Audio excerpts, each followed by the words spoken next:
Assalamualaikum warahmatullahi wabarakatuh. Saya Muhammad Tawaludin, founder dari Indonesia Digital Society Forum atau IDSF. Dan dalam kesempatan yang sangat baik ini, saya mengucapkan selamat hari jadi yang ke-12 untuk Indotelco. Semoga Indotelco semakin terus berkembang dan menjadi media digital telekomunikasi yang terdepan di Indonesia. Dalam kesempatan yang sangat baik ini juga, saya ingin menyampaikan kepada teman-teman semua dan juga kepada audiens tentang satu topik mengenai the development of smart transportation system in Indonesia, current and future opportunities. Topik ini menjadi sebuah topik yang semakin menarik, mengingat pesatnya tentang perkembangan teknologi dan juga kebutuhan akan sistem transportasi yang lebih efisien dan berkelanjutan. Transportasi di sini adalah untuk semua sektor transportasi yang ada di Indonesia, baik itu transportasi darat, laut, udara, maupun juga kereta api. Dan dalam membahas perkembangan smart transportation system ke depan, kita perlu menjelajahi 3 komponen utama yang mendasari perkembangan dari sistem transportasi cerdas atau smart transportation itu sendiri. Saya menyebutnya apa yang disebut dengan triple IS. Nah, triple IS itu terdiri dari satu adalah integrated system, yang kedua adalah intelligent system, dan yang ketiga adalah interoperability system. Nah, sekarang kita coba kupas untuk IS yang pertama atau integrated system.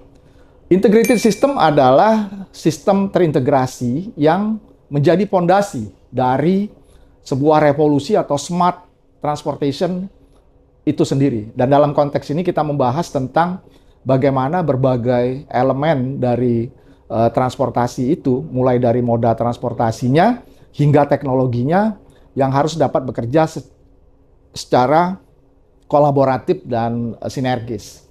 Integrated system ini bukan hanya tentang menyatukan moda transportasi, ya, tapi juga bagaimana tentang penggabungan dari sistem teknologinya juga untuk memberikan sebuah pengalaman perjalanan atau journey experience yang menyenangkan bagi pengguna jasa transportasi itu. Dan hal inilah yang kemudian memerlukan kerjasama yang erat antar berbagai elemen stakeholder, sektor pemerintah, perusahaan dari pelaku dari sektor transportasi, dan masyarakat pengguna jasa dari transportasi itu sendiri. Nah, yang kedua, saya ingin mengupas tentang intelligent system. Intelligent system ini membawa kita ke suatu era di mana teknologi seperti kecerdasan buatan atau yang lebih dikenal sekarang dengan artificial intelligence atau AI, dan sekaligus analisis data atau analisis big datanya yang disupport oleh platform machine learning-nya untuk bisa memberikan sebuah kontribusi besar terhadap pengelolaan dan peningkatan dari sistem transportasi pintar itu. Nah, ini mencakup hal-hal seperti prediksi lalu lintasnya atau traffic projection atau traffic prediction-nya, kemudian juga apa yang disebut dengan kendaraan otonom, di dalamnya juga ada teknologi untuk autonomous vehicle, ya, yang lebih dikenal seperti itu, dan juga berbagai pemanfaatan big data untuk peningkatan efisiensi operasional. Nah, dalam konteks ini kita perlu memastikan bahwa elemen regulasi yang mendukung terhadap implementasi dari teknologi cerdas ini atau smart technology ini bisa secara etik, ya, dan transparan. Jadi diperlukan satu sistem etiknya dan transparansi di dalam penggunaan dan mengimplementasikan dari regulasi smart technology. Bisnis juga menjadi satu elemen yang penting karena konteks bisnis ini dapat memanfaatkan teknologi, ya, untuk meningkatkan efisiensi dan memberikan pelayanan yang lebih baik kepada masyarakat pengguna jasa transportasi itu. Nah, yang IS yang ketiga atau kita menyebutnya dengan interoperability system. Interoperability system ini untuk memastikan bahwa berbagai sistem dan moda transportasi ini dapat berinteraksi, dapat berkomunikasi dengan mudah, ya, dan sekaligus dapat menciptakan ekosistem yang terkoneksi. Jadi ekosistem transportasi yang terkoneksi. Karena ke depan adalah era antar moda yang terkoneksi satu sama lain.